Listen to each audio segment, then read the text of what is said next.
Hey guys, welcome back to the channel. In today's documentary, we're gonna look at McDonald's and their history. Don't forget to smash the like button, subscribe to our channel. Alright then, let's dive in.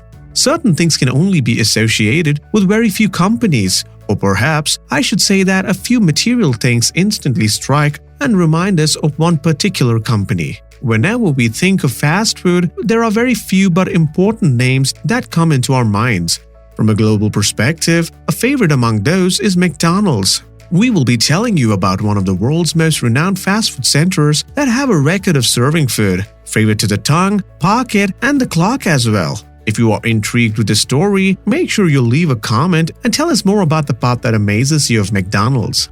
McDonald's Corporation is an American company founded in 1940. Even though it had been in the market way before its time period, the first restaurant which led to the formation of McDonald's as we know it today as McDonald's was founded by Richard and Maurice McDonald in San Bernardino, California, United States. The founders started this idea initially just like a hamburger stand, which later turned into a huge franchise in itself. Before all this happened, Raymond Albert Kroc was born on 5th of October 1902 to lower middle-class parents consisting of his father Alois Louis Kroc and mother Rosemary in Chicago. His father worked with the Western Union, while his mother used to support the family financially by giving piano lessons. He had a younger brother named Bob and a sister named Lorraine. In 1905, they moved to a house in Oak Park in the western suburbs of Chicago. His mother had a craze to keep the house spotless and once told in an interview about how his mother used to scrub the kitchen floor on hands and knees, mostly on all Saturdays and sometimes even the weekdays as well.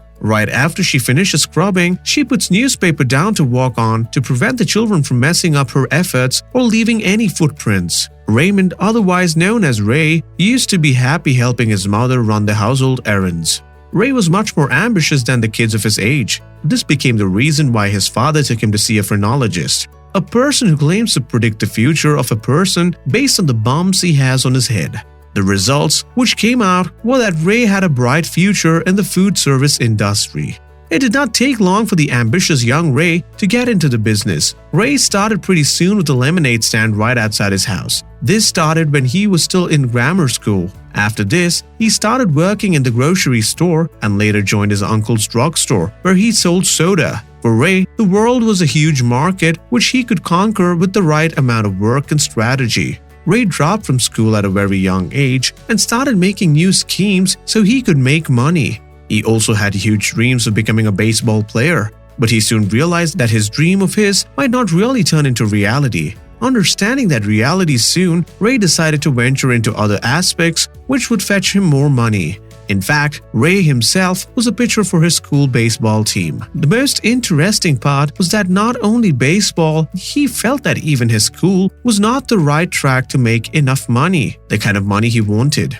Whilst he was looking for an excuse to quit his school, luck fortuned him and the war was declared in the United States of America. At this time, despite his parents telling him to stay back, Ray decided to join the Red Cross and serve the army in whatever way he can. He could not join the army directly, being just 16 in age. Ray went on to train with the Red Cross Company A. However, he could not start working as by the time he finished his training, the war got over and he would not go to France to serve his purpose. He then returned home, where he was asked to give the school a second thought.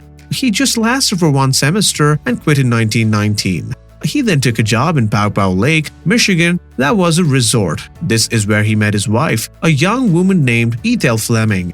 Being too young to marry and not having a stable source of income, his father was against his decision to marry this young lady. As a result, Ray went on to work with a company that sold and made paper cups. The name of this company was Lily. With the character Ray had, it was not difficult for him to get into the business of selling paper cups and successfully started making contracts with huge digits in them.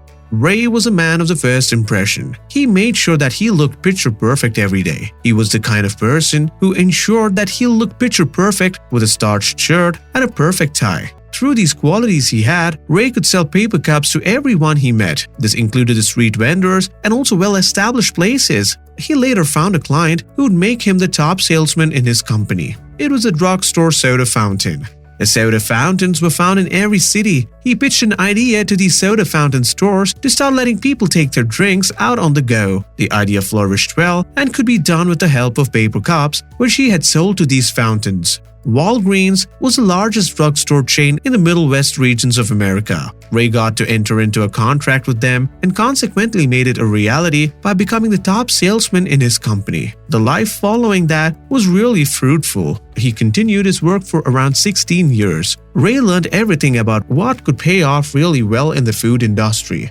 It was in 1939 Ray got into something extraordinary. He saw great potential in a device that one of his customers had built. The device was a milkshake maker that could make 5 milkshakes at a time. This would completely revolutionize the system, which was in use before this. Ray gave up on his current job of selling paper cups and decided to venture into this field. Ray made lots of profits through selling these machines and was easily earning around $25,000 back at that time in a year. His business, however, started going down by the time he reached his 50th birthday. As many soda fountains started shutting down, Ray started losing a lot of customers. However, there was one company that was still ordering more machines. An order came from that a place needed to churn up 40 milkshakes at a time. Ray was keen to visit the place with such a huge demand, so he decided to give them a visit. In 1954, he decided to visit them. In the meantime, in the late 1920s, while Ray was still selling paper cups, 2 brothers named Richard and Maurice Macdonald started heading out west seeking their fortune. They had similar goals as that of Ray, to make enough money. However, Richard was a bit more peculiar and he wanted to be a millionaire.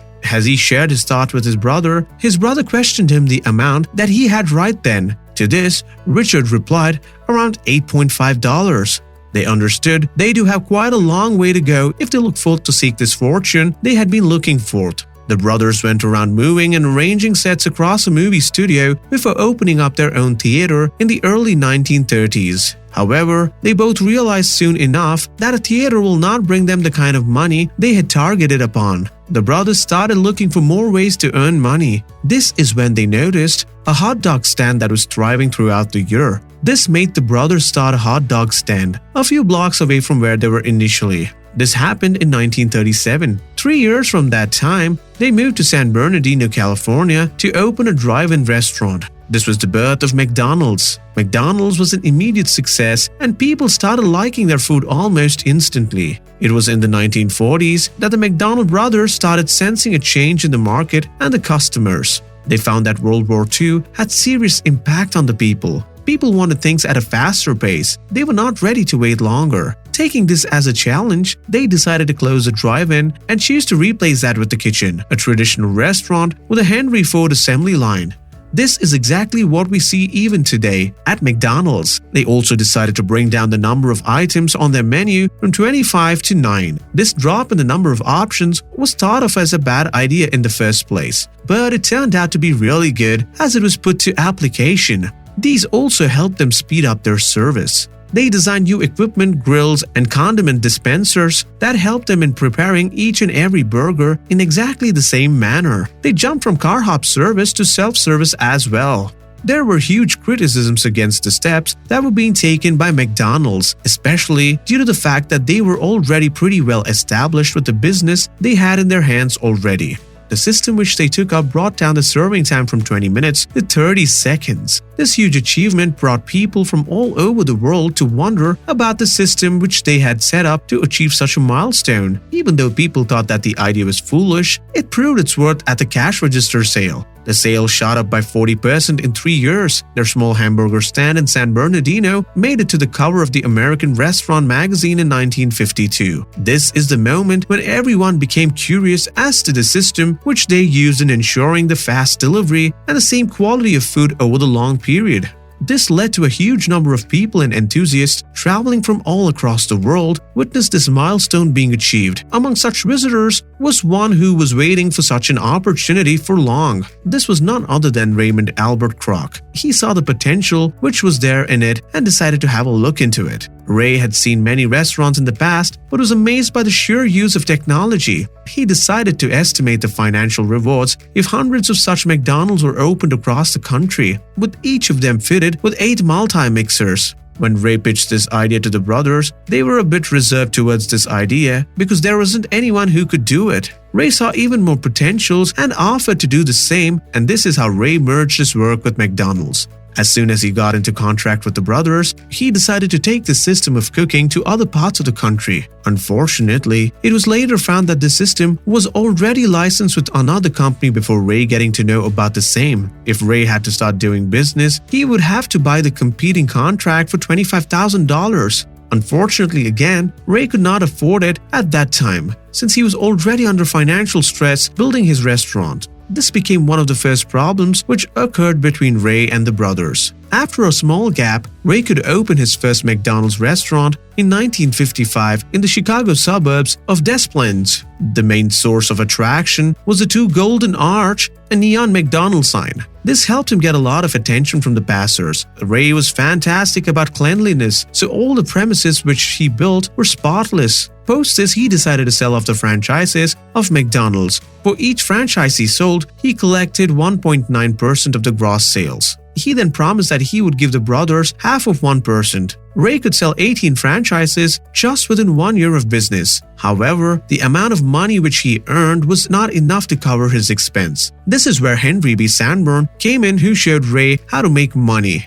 but not through hamburgers, but through real estate.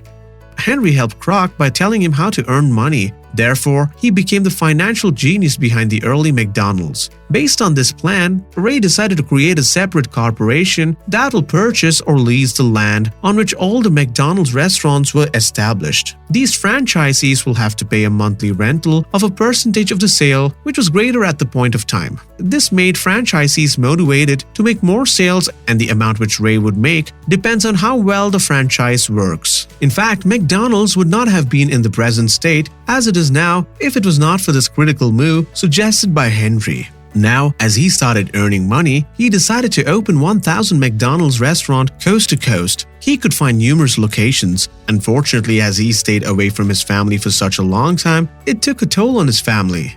Ray fell in love with another woman in 1957 whose name was Joan Smith. Further, in 1961, Ray ended his 39-year-old long marriage with Ethel and decided to win over Joan. However, Joan decided that she could not leave her husband. Ray was heartbroken, but it did not last for long. Further ahead, after around a year, he met Jane Dobbins in California and married her after dating her for 2 weeks. However, he did admit that he still was in love with Joan, and he married Jane out of convenience. McDonald's has always been his first love, and he has been dedicated to it ever since it first struck him. From 1985 to 1961, there were 200 more McDonald's restaurants with no signs of any deterioration. He had a very unique way of choosing the locations for his new franchisees. Kroc used to fly over adjoining areas in his company aircraft to spot places near all the churches. The reason for this was pretty simple. Where there were churches, there will be families, which could be his potential customers. Once he established his market in that particular stop, the franchisee will be made aware of how the system works and what is expected from them on a short and long-term basis. This was described in brief in a 75-page long document which consisted of each and every point of running the McDonald's operations. There was no scope for interpretation, and each step was clear to the best possible extent. The smallest of details, like that of the proportion of hamburgers with respect to that of the onions, and a teaspoon of mustard with a tablespoon of ketchup, was what the regular drill was. The cleaning schedule of the restaurant was also pretty elaborate and time-specific, as it mentioned exact frequencies of the same. So through this, we can easily decipher that someone in there was a pure perfectionist. It is in 1961 that Ray Kroc and his company decided to exercise even more control over their franchises. To accomplish this, they opened a training center which would ultimately become the Hamburger University. The students earned a degree in hamburgerology and a minor in French fries. Despite such concrete systems developed in the university, Ray often faced inconsistencies with the McDonald's brothers as he looked forward to changing a few things in the formula. However, he was not allowed to make such changes without their approval, making it imperative for him to discuss with them, which often led to such inconsistencies and crashes, consequently increasing the frustration throughout his 7-year relationship with the brothers. Later, out of this, Ray decided he wanted McDonald's all for himself. So, he decided to talk to the brothers to know how much it would cost him. The answer to that was $1 million each. Other than that, the taxes which will be required while doing so. This means that the total price would go up to $2.7 million in cash. However, there arose a small stumbling in the dealings. As per the deal, Ray thought that the deal includes the original San Bernardino restaurant, while the brothers responded with a no to it. Another inconsistency between them rose now. By December 1961, he bought the formula and the licenses for Macdonald's restaurants, as a result of which the brothers had to change their name of their restaurant in San Bernardino as they lost rights to it to the Big M. The deal took place for $2.7 million. Frustrated by what had happened in the past, Ray decided to open a new Macdonald's chain just a block away from the Big M. This drove the Big M out of business. Another trait of Raymond Kroc was that he was extremely vindictive, of which he was very proud. A downside of Ray was that he was not the perfect person to look after the taste, so any modifications that he made turned out to be a flop. One of them being the development of a meatless sandwich, which could be eaten on the days when consumption of meat was prohibited by the religion. This made him realize really early that he must leave it to the franchises. The meatless sandwich problem was solved by another franchise by developing the Filet fish. Today, McDonald's sells over 50 million pounds of fish every year. Michael James Delegati developed the Big Mac that went on to become the McDonald's flagship sandwich. Herb Peterson developed another product that further got McDonald's into the breakfast business. It was called the Egg Muffin. It started going up to 20% of the US total sales. Keeping aside all he could achieve as a salesman, he decided to keep away from the public advertisement and leave it to others. He tried to get the attention of kids to lure families into his restaurant chain as well. It was in 1963, a person named Bozo was hired by franchisees in Washington, D.C., played this character on local TV. He was assigned to develop a clown character exclusively for McDonald's. This initial name assigned to this character was Donald Macdonald. The name was soon changed to Ronald, and it became an instant hit among the children. Fast forward 3 years, Ronald went on to make his debut as a chain spokesman. This is when Ray decided to go full forward in advertisements through television and other sources. He ensured that Ronald's image was always kept high because he became the star for the entire chain. This advertisement published by McDonald's were always warm and welcoming. They spoke of what their customers deserved, and it was supported perfectly by Ronald the Clown. Now it has gone on to become an American icon. By the end of 1965, there were close to 700 restaurants in 44 states. In the same year, McDonald's achieved another milestone to go public, making it the first restaurant chain to ever go public in history. The initial stock price was issued at $22.5, which shot up to $49 per share within a few weeks. This made Ray Kroc a millionaire. By the early 1970s, McDonald's became the largest food supplier in the country. Even the US Army could not compete with the number of meals served per day, which Succes brought him a dinner invitation to Richard Nixon's White House, the 37th President of the United States. The president greeted him by saying, "What it is, 8 or 9 billion now." By then, he had already touched $12 billion mark. Now, as we know, with huge power comes huge responsibility. And as a result of this, there were problems which he had to face. Ray donated over $250,000 to President Nixon's re-election campaign in 1972. This brought a lot of criticism as people started calling this an attempt to influence the minimum wage bill in legislation at that time. This criticism was put forth by the New Jersey Senator Harrison Williams. He went on to start his own foundation on medical research in 1969 and handed over the reins to his brother, Dr. Robert Kroc. He had enough to achieve his lifelong aim of owning a small baseball team. He decided to buy his favorite team, the Chicago Cubs. However, the owner, Bill Wrigley, was not ready to sell. In 1974, he bought the struggling San Diego Padres. Post this, he married the love of his life as Joan decided to divorce her husband and marry Ray. On his 80th birthday, the team gave him a pleasant surprise and took a whole round through the ball field in his convertible, which was also one of his last public appearances. Later in the year, he suffered a few strokes, confining him to the hospital. And on January 14, 1984, he took his last breath, leaving behind a legacy which has been extraordinary in itself. The fortune he had left behind was worth $500 million.